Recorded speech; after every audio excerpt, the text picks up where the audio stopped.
안녕하세요. 대리만족 카리뷰의 이대리입니다. 오늘은 기아자동차의 4세대 카니발의 옵션을 한번 깨보도록 하겠습니다. 제가 오늘 카니발 준비를 하면서 느낀 건데 기아자동차 홈페이지가 보기가 진짜 어렵습니다. 아마 자동차를 구매하려고 보신 분들은 공감을 하실 텐데 조속한 홈페이지 개선이 필요합니다. 현대자동차는 홈페이지 보기가 편한데 기아자동차 너무 어려운 것 같아요. 그래서 제가 별도로 그냥 자료로 정리를 했고요. 카니발 같은 경우에는 크게 세 가지 등급이 있습니다. 프레스티지가 있고요, 노블레스가 있고요, 시그니처가 있습니다. 7인승 같은 경우에는 노블레스 시작이에요. 사실상 7인승은 두 가지 등급이 있다고 보시면 됩니다. 7인승과 9인승의 가격 차이는 약 200만원 후반 정도 차이가 납니다. 외장 컬러를 볼 텐데 외장 컬러 같은 경우에는 6가지 색상이 있어요. 요즘은 진짜 색깔을 다양하게 준다는 생각이 들고요. 스노우 화이트 펄 같은 경우에는 얄밉게도 8만원을 추가해야 됩니다. 가장 많이 사는 색상에 8만원을 추가해야 되니까 원래 블랙을 선택하려고 하신 분들이나 다른 색을 선택하시는 분들은 상관이 없는데 화이트 선택하시는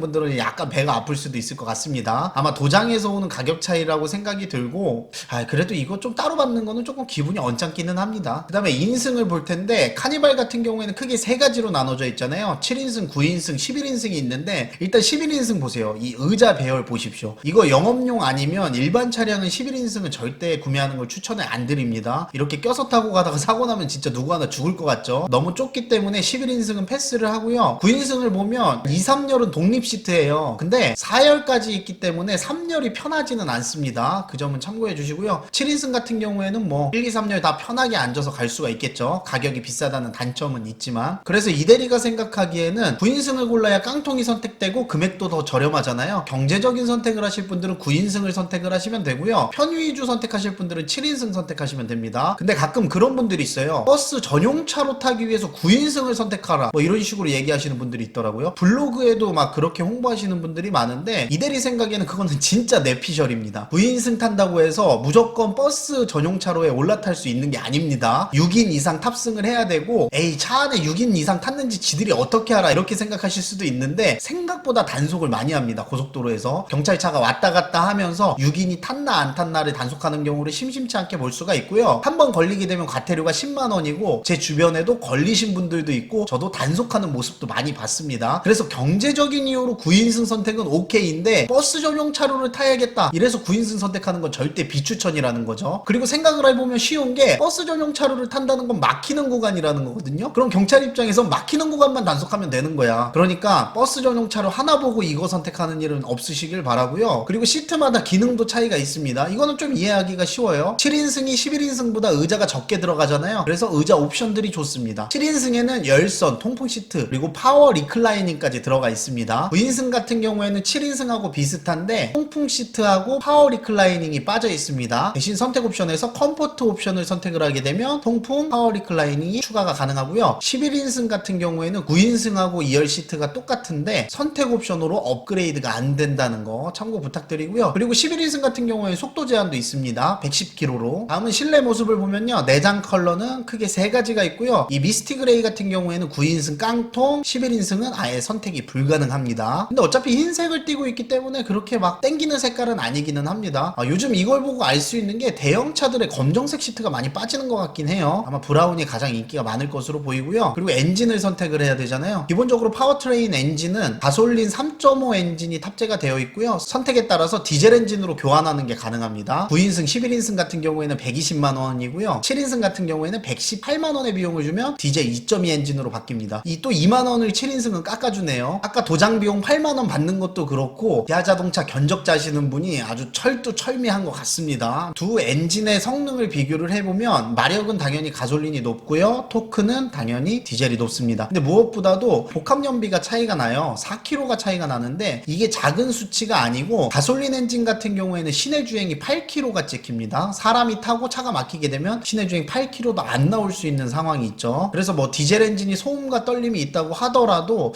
아마 가솔린으로 가기에는 조금 많이 부담스럽지 않나라는 생각이 듭니다. 그리고 타이어 휠 같은 경우에는 기본 18인치 탑재, 옵션 선택에 따라서 19인치까지 늘릴 수가 있습니다. 7인승 모델 같은 경우에는 19인치 기본 탑재고요. 선택 옵션에서 스타일 옵션이라고 있어요. 각종 LED 등과 타이어 휠이 묶여 있는데 비용은 90만원입니다. 근데 7인승 같은 경우에는 19인치 휠이 기본 포함이기 때문에 69만원으로 9인승에 비해서 21만원 더 저렴한 모습을 볼 수가 있죠. 스타일 옵션에 이 타이어랑 어떤 것들이 있냐면 다 LED 등으로 바꿔줄 바꿔준다 이렇게 생각을 하시면 될 것 같아요. 물론 기본 헤드램프도 LED 헤드램프지만 프로젝션 방식으로 이렇게 더 똘망똘망하게 헤드램프를 바꿔주고요. 그리고 여기 방향지시등 여기가 벌브로 되어 있는데 이거 역시 LED로 이런 식으로 바꿔줍니다. 그리고 상시에도 불이 들어오게 바뀌죠. 뒷부분 같은 경우에도요, 벌브로 되어 있는 건 LED로 교체가 되고요. 그리고 심장박동 체크하는 것 마냥 이렇게 리어램프를 이어줍니다. 전체 공통적으로 들어가 있는 게 드라이버 와이즈 기능이 있습니다. 전방 충돌 방지 보조 이런 것들이 있어요. 그래서 운전을 하기 매우 편리하겠다는 생각이 들고요. 요즘은 현대자동차 깡통에도 전방 충돌 방지 이런 것들은 그냥 들어가 있더라고요. 그리고 보시면 스마트 크루즈 컨트롤, 정차엔 출발이 기본으로 들어가 있어요. 고속도로 이런 데 들어가도 깡통도 쉽게 운전을 하는 게 가능하죠. 그리고 12.3인치 내비게이션을 추가하게 되면 이 스마트 크루즈 컨트롤이 업그레이드가 됩니다. 뭐 커브라든지 이런 것들도 가능하게 되고요. 그리고 선택 가능한 드라이버 와이즈 기능이 있습니다. 추가적인 운전 보조 기능이 추가가 되고요. 후석 승객 알림이라든지 안전하차 경고 이런 것들은 아이들 키우시는 집에서는 좋겠죠. 더운 여름에 애를 뒷자리에 놓고 내린다거나 이래서 사고가 발생하는 경우가 많잖아요. 그래서 이런 것들이 있으면 그런 것들을 방지할 수 있겠다는 생각이 들고요. 안에 오디오 같은 경우에는 기본 8인치 오디오 탑재인데 옵션 선택에 따라서 12.3인치 내비게이션이 선택이 가능합니다. 금액 같은 경우에는 깡통에 추가하려면 185만원이 들고요. 풀옵션 모델에는 기본 12.3인치 내비게이션이 들어가 있습니다. 그 다음에는 계기판인데 이 클러스터 같은 경우에는 모든 모델이 바늘 계기판입니다. 옵션을 선택을 해야 풀 LCD로 교체가 되고요. 여기 보시면 모니터링 팩이라고 있어요. 깡통 같은 경우에는 130만원이고 풀옵션 같은 경우에는 12.3인치 내비게이션이 기본 포함이기 때문에 68만원을 주게 되면 앞에 보이시는 LCD 클러스터가 선택이 가능합니다. 그러면 깡통에서 내가 LCD 클러스터를 선택을 하려면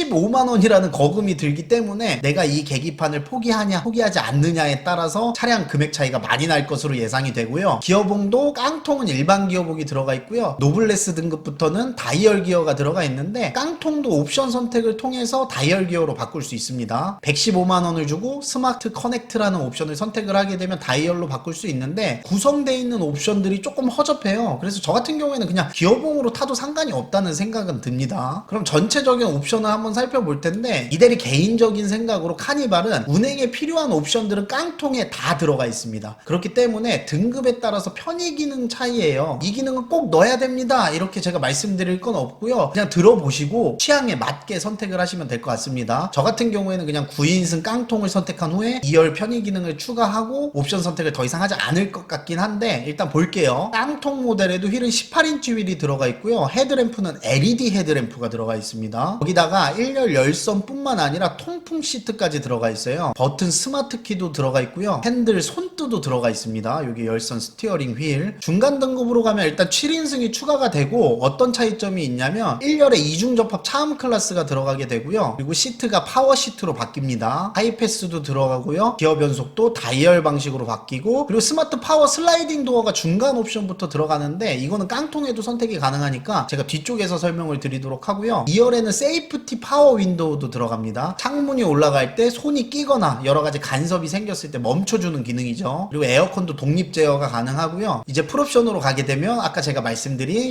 12.3인치 내비게이션이 기본 탑재가 되고요. 앰비언트 라이트도 들어갑니다. 이게 간지 옵션이 여기에 포함이 되어 있죠. 그래서 앰비언트 라이트를 싸제가 아니라 순정으로 하려면 풀옵션을 무조건 선택을 해야 되고요. 그 밖의 것들은 정말 그냥 다 편의 기능이에요. 뭐 220V 인버터 이런 것들이 탐날 수도 있을 것 같은데 제 생각에는 크게 볼 옵션은 없다는 생각이 듭니다. 굳이 풀옵션을 선택을 해야 되나라는 생각이 좀 들긴 하고요. 선택 옵션을 빠르게 둘러보면 제가 설명 안 드린 것만 말씀을 드리겠습니다. 일단 컴포트 옵션이 있어요. 컴포트 옵션 같은 경우에는 2열 편의 기능이라고 봐주시면 되고 프레스티지 등급에도 컴포트 옵션을 선택을 하게 되면 통풍 시트와 파워 리클라이닝이 다 들어가게 됩니다. 그래서 깡통에 이것만 선택을 해도 앞뒷자리 다 편하게 운행을 하는 게 가능하고요. 그리고 모니터링 팩에는 LCD 계기판만 들어가 있는 게 아니라 서라운드 뷰 모니터랑 흑축방 모니터가 들어가 있습니다. 물론 이게 작은 차가 아니기 때문에 안전을 생각하면 넣는 것도 좋겠지만 좀 고민을 해보기는 해야 될 것 같아요. 그리고 스마트 커넥트 같은 경우에는 깡통에서 고르게 되면 기어봉을 다이얼로 바꿔주고요. 그 밖에 안에 있는 것들은 보조 배터리, 빌트인 캠 이런 것들이기 때문에 크게 와닿는 옵션은 없습니다. 선택 가능한 옵션 가격들을 보면 여기 스마트 파워 슬라이딩 도어라고 있어요. 이게 스마트 키를 가까이 가면 문을 열어주고 이러는 건데 깡통에 80만원을 주면 추가를 할 수가 있습니다. 그 밖에 옵션들은 그냥 한번 쭉 살펴보시면 될 것 같아요. 자, 이렇게 해서 오늘은 간단하게 기아 자동차 4세대 카니발의 옵션을 살펴봤습니다. 이 홈페이지가 약간 거지 같다 보니까 설명을 하는데 시간이 좀 오래 걸렸어요. 이것도 영상을 좀 짧게 만들기 위해서 많이 생략을 한 건데 혹시 뭐 추가로 궁금하신 분들이 있으면 댓글 달아주시면 제가 답변 드리도록 하고요. 보니까 아마 기아 자동차 구매하실 분들은 이 차뿐만 아니라 다른 차 볼 때도 좀 애를 많이 먹으셨을 것 같아요. 그래서 옵션이 어려운 차가 있었다 하시는 것들도 댓글 남겨주시면 제가 그것도 영상으로 제작할 수 있도록 한번 해보도록 하겠습니다. 저는 여기서 인사드리고요. 다음에 또 뵙도록 할게요. 안녕.